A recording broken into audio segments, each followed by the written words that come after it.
Oh my goodness, it's been so long since I sat in front of the camera and actually talked to you guys. A lot's been going on. I've been just working and going to school like crazy. So I wanted to come on because my career in the military has kind of been a whirlwind. Like, my career is kind of different from anyone else's. I've literally been in school the entire time I've been in the military. I go to my unit now and they're just like, where are you at now? Like, what are you doing now?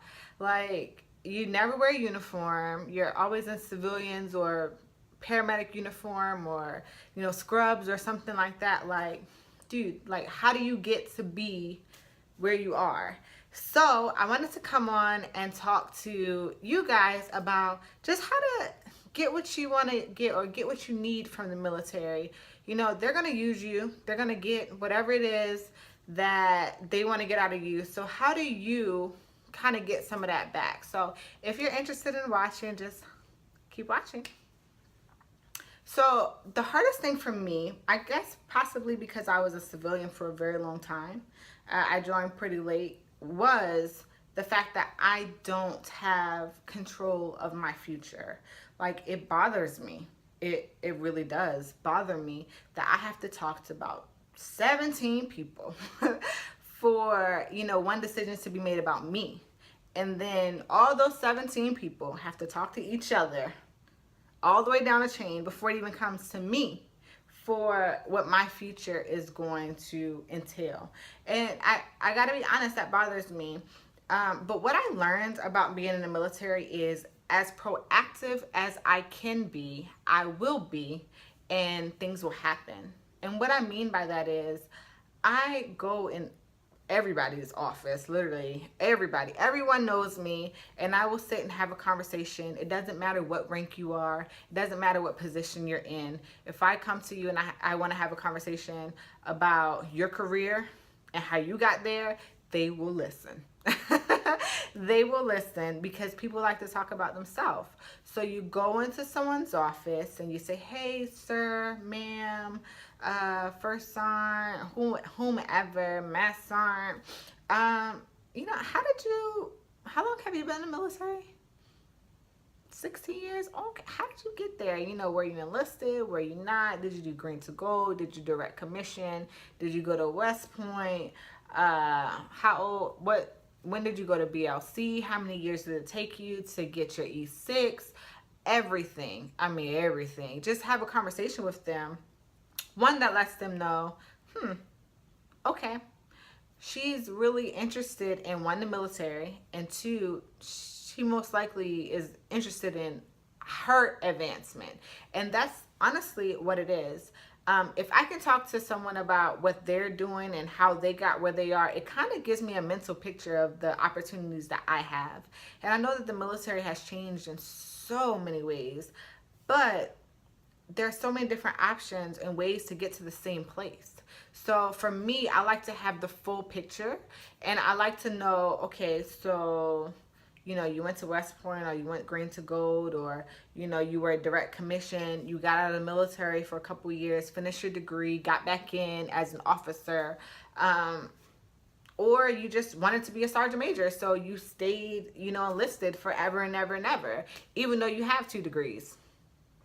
But in talking to different people, it's like, one, they're like, okay, well, she's really, really interested in her career advancement and how she can get to where she wants to be in life. And I let them know, my reason for asking is, I want to be A, B, and C.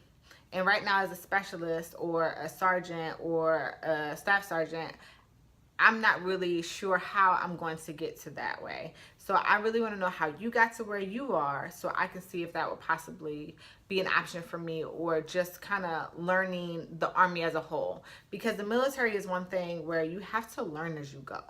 And there are so many things that you don't know and that people don't tell you, and you just learn from having a conversation with someone.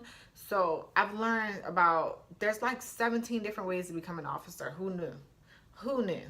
But people don't offer up that information. You have to talk to people to figure it out. So just having these conversations. And another thing that these conversations do is when things come up, when good opportunities come up, because in them talking about themselves, you start talking about yourself. Well, this is what I want to be. This is what I want to do. I want to go to school for this. I'm taking classes towards this. So when opportunities come up, they think about you. Because how many people do you know just go and have conversations with higher ranking people? Not that many. Not that many. So out of my entire installation, they had 30 slots for this paramedic program. And guess what? When it came up, they were like, hey, do you want to go? Like, I know you are in love with this medical thing. You want to become a nurse. This might be a great opportunity for you. Is this what you want to do? Abso-freaking-lutely. And it wasn't like, I solicited them. It was solicited upon me, and I was the only person from my unit who went, because I am the person who go and have conversations with higher people to figure out how the heck they got where they want to go. You have to be proactive in what you're doing and who you want to be. You have to let it be known. Like, I know there's memes out there that says like work in silence and all of this other stuff, and yeah, you make moves in silence, but sometimes you have to be loud. And I'm not a loud person. I'm really cool, calm, and collected. But sometimes you have to be loud, as in, hey, see me, know what I want to do, know who I want to be, so when things come up, you can help me get there. And if you are just a person who just kind of go with the flow, you come to work, you do what they ask, go home, you don't talk to anyone, they'll never know. They'll never choose you. They'll always look over you. And it's not that I boast in anything that I do, or that I even talk to a lot of people. Because I don't. I am like, I go to work, do my job, and come home. But professionally, I do put myself out there. I have conversations all the time. And professional conversations, using your vocabulary and just really giving not only good first impressions, but good impressions all the time. To be able to go into someone who is 8 ranks above you and have a dialogue that means something is impressive. It is. And for me, because I was in management and in all of these things before joining the military, that kind of goes with me. My customer service is like on point. Like when I worked at Wachovia Bank, I think what is it now, Wells Fargo? That's how old I am. They spent like weeks and weeks doing nothing but customer service. Like, they were serious. But that was my first job, and that actually has gone with me. And until the military gets to a place where my resume matters, I know that I have to kind of talk for myself and talk to the right people and talk to a lot of people. So no matter what comes up, they're thinking of me. And right now I'm in another pilot program, and I'm the only person from an outside unit that's part of it, because when I was talking to someone about not losing my skills and, actually doing work, they went and talked to someone else who said, hey, we have this pilot program going on, and right now it's only open to people at the hospital, but your soldier can come. And it happened, and now I'm working in the hospital, doing what I love every single day. And now I'm talking to everyone. I'm not actively at my unit, so there's other new people for me to talk to. So I'm talking to everyone, being impressive, listening, being coachable, letting my presence be known more than ever now, because now I'm like, hey, don't y'all want to keep me? So, it's really interesting how you have to kind of put yourself out there to get what you want in the military, because no one is going to go to bat for yourself. Like, I learned that as bad as it is, and as much as people fight for you, military is all about self. It is all about self-advancement. I'm doing what I need to do for my career.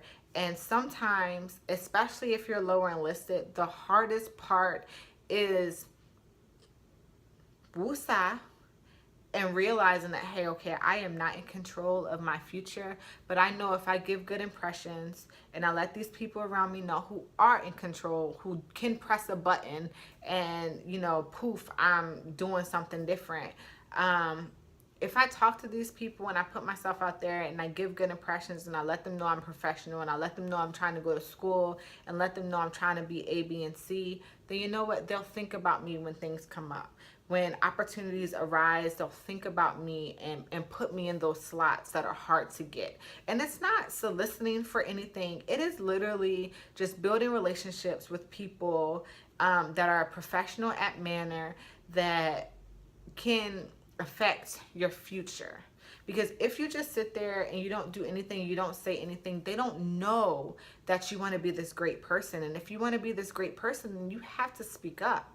I was like quiet as a mouse before, but the military has taught me that I have to speak up. I have to talk about what I want to do. I have to put myself out there because they will not know if I don't tell them.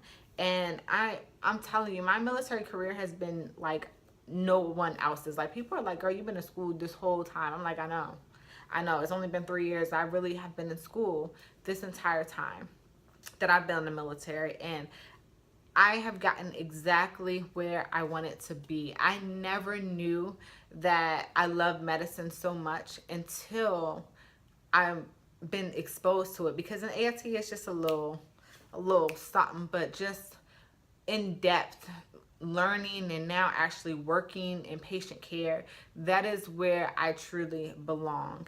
And I have nothing but great things to say about the military. And it's just, I understand people's frustration when they get to a certain point in their career and they feel like there's no advancement, that they're stuck doing a dead-end job. A lot of people, especially in my MOS, are not doing their actual field, and this gets frustrating. But you have to kind of put yourself out there and say, hey, have I just kind of been coming to work and doing my job, whatever it is, and leaving? Like, have I talked to anyone? Have I talked to, you know, do my leadership know what I want to do? Like, are they on board? You know, how many opportunities have come and I've kind of been looked over, maybe because I'm not, they don't know what I want to do. Like, I know what I want to do, but they don't know what I want to do. Like, I know I have good leaders, but do they really know what I want to do? No. A lot of times it's no. A lot of people now want to do this paramedic program, but it's like, well, I didn't get to go to your class, or I didn't get to go to the class that's in now. I'm like, okay, well, did your leadership know that you were like really trying to go to medical school and stuff? And they're like, no, I mean, I'm taking classes, but yeah, I don't really talk about it at work. Maybe you should. Maybe you should let them know that you are an asset and that you would benefit from something like this. And I feel like I was chosen because I did that prior to there being any reward. You know, there wasn't a class when I first got to my unit, and my unit wasn't even the people who started the class. But because I had already, every person I meet, I'm talking to them. So how'd you get where you are, Sergeant? Or sir? How did you get there? Did you go green and gold? Did you like it? Like, was it a really good experience? Like, do you think that being enlisted before being an officer has helped you? You know? And they're just all into it. And I'm like, well, sir, this is what I want to do. And they're like, oh, this is all the things that you could do. These are all the ways that you could get where you want to be. And I have walked into the office before and there were people having conversations about me because they are really concerned, because I'm concerned about my future. So now they're concerned about my future. And I don't know, it's a good feeling. It's really good feeling. And now, because of me, my unit has been involved in so many new things that the military has, you know, been cooking up with, because I've been in all these different pilot programs. So even though they don't realize it, I'm still being a very valuable part of the team because I'm representing well while I'm away. So I don't know, it's nice. And hopefully you guys have got something out of this, you know, maybe change your perspective, sorry, on, you know, how you've been dealing with your leadership or the people around you, or re-enlisting, you know, looking at all the possibilities and just kind of saying, am I really putting myself out there professionally so that they know what I want to do, and allowing them to help me get where I want to be. So I hope this video has helped you guys. I do want to say thank you to everyone who has emailed me. Literally every day I wake up to an email from someone. I am working to email you all back as promptly as I can. As you can see, I haven't been taping or anything. Life's been pretty crazy the last couple of weeks, but my time is coming to an end.